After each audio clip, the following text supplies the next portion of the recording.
I come before you at this time to enter a plea for American independence. It is amazing that one should have to plead for American independence in a nation with a heritage such as ours, in a nation which in its infancy revolted against foreign control, and whose people have fought time and time again against the armies and interference of the old world. Yet the independence and the destiny of America were never more in jeopardy than they are today. Why, with 130 million people, are we being told that we must give up our independent position, that our frontiers lie in Europe, and that our destiny will be decided by European armies fighting on European soil? What has happened to this nation that it fears in maturity the forces that it conquered in its youth? What change has come over us? What foreign influence has sprung up among us? Where is the blood of such leaders as Washington, Jefferson, and Lincoln?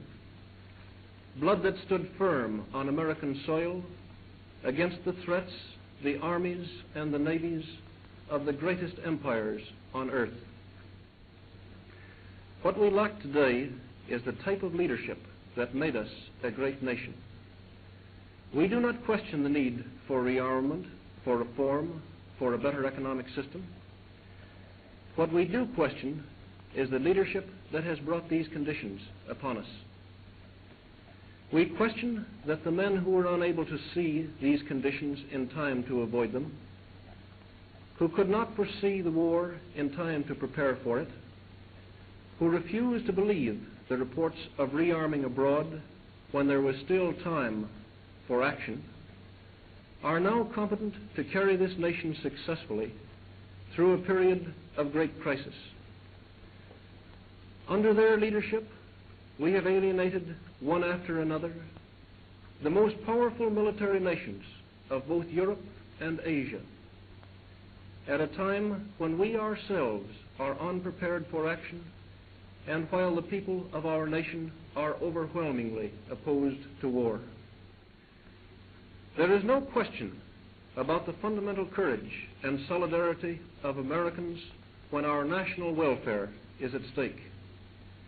There is no division among us about the defense of our own country. We have always been ready to fight against the interference of foreign powers in our affairs.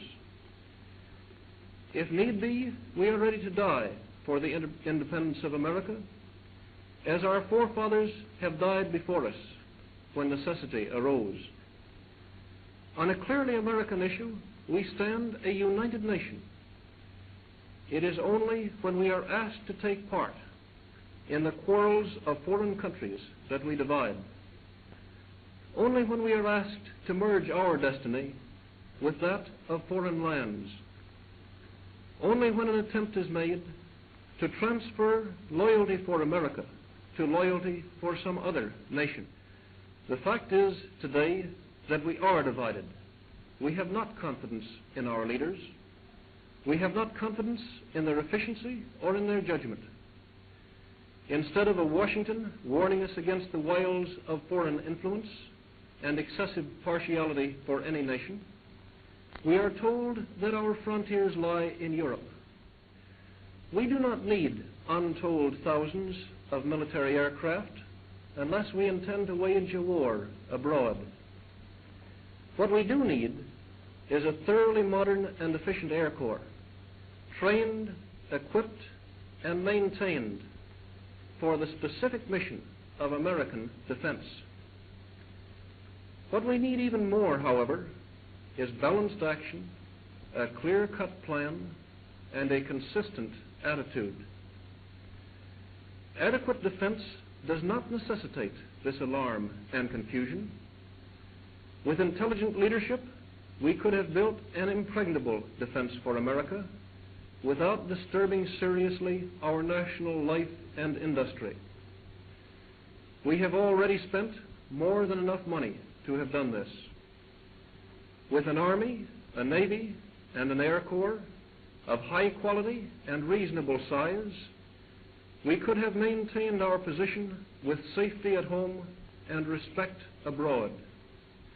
But today, while we listen to talk of aircraft, guns, and battleships, couched in figures so astronomical that they compare only with our national debt, we find ourselves in confusion at home and under ridicule abroad. All the lessons of Europe have passed unheeded before us. The effort that should have been devoted to the welfare of our own nation has been spread ineffectively over difficulties of the other parts of the world. The attention that should have been concentrated on the defense of America has been divided by a controversy over what part we should take in the wars of Europe.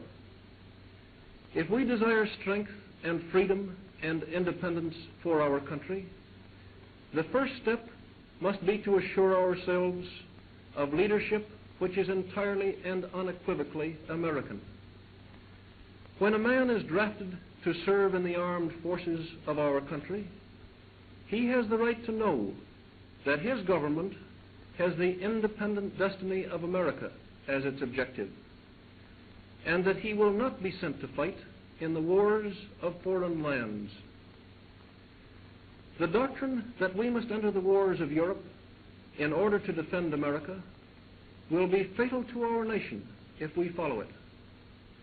When men are called upon to fight and die for their country, there must not be even the remotest question of foreign influence involved.